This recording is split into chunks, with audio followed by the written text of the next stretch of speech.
Zee 24 तास एक पाऊल पुढे। वर्षभर सवाई ठरण्यासाठी आंतर महाविद्यालयीन एकांकिका स्पर्धेतील तरुण तरुणी आणि हौशी रंगभूमीवरची मंडळी सतत प्रयत्न करत असतात। पाहूया या वर्षी कोणती एकांकिका ठरली आहे। सवाई आवाज कुणाचा, तरुणाईचा असाच नजारा पाहायला मिळतो एकांकिका स्पर्धांमध्ये। आणि ही स्पर्धा सवाई करंडक असेल तर मग काय विचारता, या उत्साहाला आणखीनच उधाण आलेलं दिसतं। सगळ्याच एकांकिका चांगल्या झाल्या। आता पहिलं दुसरं पारितोषिक द्यायला लागतं त्यामुळे ते दिलं गेलंय, परंतु मला इतक्या वर्षांनी एकांकिका स्पर्धा पाहायला मला स्वतःला खूप मजा आली।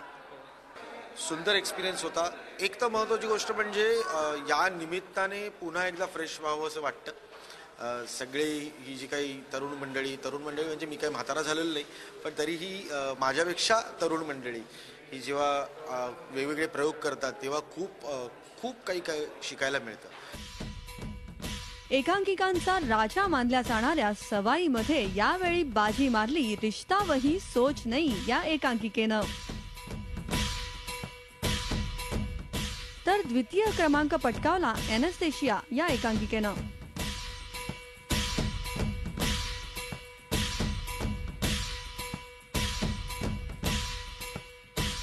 मला पहिल्यांदाच मिळालंय सवाई अभिनेत्री, पण खूप आनंद होतोय। अजून काय सांगू, आता सगळ्यांच्या चेहऱ्यावर पण दिसतच आहे की काय। खूप मस्त वाटतंय, कारण एक टीमवर्कचं असतं नाटक आणि सगळ्यांची मेहनत आहे आणि ती एक सवाई एक मोठी स्पर्धा आहे की जे पहिल्या एकांकिकेनंच एंट्री मिळते आणि त्यातून सवाई जिंकणे एक स्वप्न असतं आणि त्याच पुन्हा आम्ही जिंकलो याच्या अगोदर, पण एक परत एकदा मिळवलं आणि एक सवाईची ट्रॉफी मिळवली, याच्यात खूप सगळ्यांना आनंद आहे। तर मी पहिल्यांदा सवाईमध्ये भाग घेतला होता, त्यातून फायनलला गेलो आणि सवाई दिग्दर्शकाचं पारितोषिक मिळालं, त्यामुळे प्रचंड आनंद आहे। आणि इतक्या मान्यवर परीक्षकांकडनं निकाल लावून ते मिळाले याचा जास्त आनंद आहे। रोहिणी अट्टंगडी, शैलेश दातार आणि केदार शिंदे सर होते, तर त्यांच्याकडनं मिळालंय भाग्य एक तर माझं, आणि आता जबाबदारी जास्त आहे की असंच पुन्हा करत राहायचं।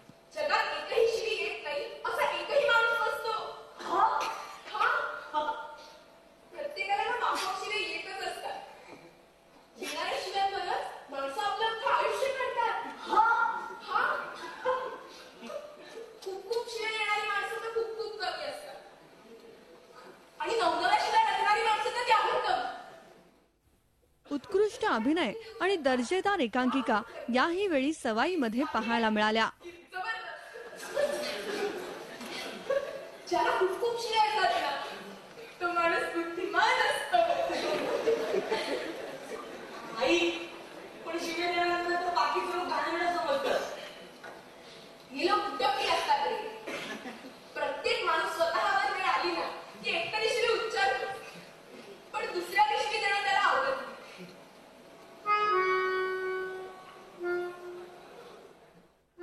एकांकिकांमधून बाहेर येणारं हे टॅलेंट रंगभूमीवर पुढेही असंच दिसत राहो हीच अपेक्षा।